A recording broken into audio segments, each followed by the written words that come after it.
Hi friends, నేను మీ ఎర్రవాస్ పిల్లని. అందరైతే అన్నం తిన్నారా? ఇక నేనైతే తిన్నా. మరే ఏం లేదు ఫ్రెండ్స్, మీ అందరికైతే ఒక ముచ్చట చెప్దామని అయితే అనుకుంటున్నా. ఇప్పుడైతే పెళ్లిళ్ళు, ఫంక్షన్లు అవన్నీ అయితే స్టార్ట్ అయినాయి. ఇక చాలా మంది ఆడవాళ్ళు ఎక్కువ ఫేస్ చేసే ప్రాబ్లం ఏంటంటే జుట్టు. ఎవరి జుట్టు చూసినా గానీ పిలకలాగా తోకలాగా అయితే తయారవుతుంది. ఇక నాది కూడా అట్లనే ఉంది, చాలా పిలకలాగా అయితే తయారైంది. ఇక మా బావతోటి గొడవపడి నిన్న ఒక ఎక్స్టెన్షన్ హెయిర్ అయితే తీసుకున్నా. అది అసలు నాకు పెట్టుకునే రాదు, ఎట్లా పెడతారో కూడా తెలియదు. కానీ అయితే తీసుకున్నా. అది పెట్టుకుంటే కొంచెం మందంగా ఉంటది అని అయితే చెప్పిరు. ఇక నీ సోకులకైతే ఏం తక్కువ లేదు, డబ్బులు అయితే అన్ని వృధా చేస్తున్నావు అని అయితే చెప్పిండు.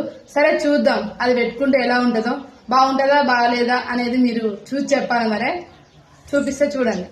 ఇదే గా ఎక్స్టెన్షన్ హెయిర్ అయితే ఇదైతే నా ఏళ్ళ కలుస్తుందా లేదని అయితే షాప్ అని అయితే అడిగినా. కలుస్తుందమ్మా అనేది అన్నాడు. సరే సర్లే మనకొని తెలియదు ఎట్లుంటుందో అని. సర్లే ఇది కలుస్తుందని ఇదైతే తీసుకున్నా. మరే ఇక దీనికి మా బావ నువ్వు ఎప్పుడు డబ్బులు ఖర్చు చేస్తావు, ఏదో ఒకటి కొంటావు అని అయితే అంటాడు. చాలా మంది ఏదైనా ఫంక్షన్ లో పోయినప్పుడు జుట్టు ఏమంటే జుట్టు పీలికలాగా ఉంది, ఏది వేసినా సెట్ కావట్లేదు అయితే చెప్తారు. సరే సర్లే ఇది ఒకసారి ట్రై చేద్దాం అయితే తీసుకున్నా. మరే ఈ ఎక్స్టెన్షన్ హెయిర్ అయితే బాగుందా లేదా అనేది మీరే చెప్పాలి. సరే పెట్టుకుని అయితే చూద్దాం.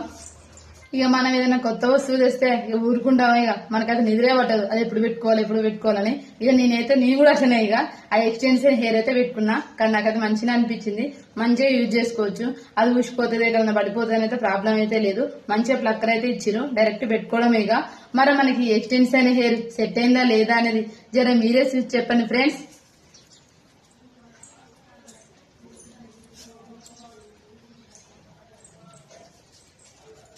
నాకైతే చాలా బాగా అయితే అనిపించింది. మరి మీ అందరికి ఎలా అనిపించిందో జర కామెంట్ చేసి చెప్పండి ఫ్రెండ్స్. మన ఎర్రబాస్ పిల్ల ఛానల్ జర సబ్స్క్రైబ్ చేసుకుంటారు కదా. బాయ్ మరి.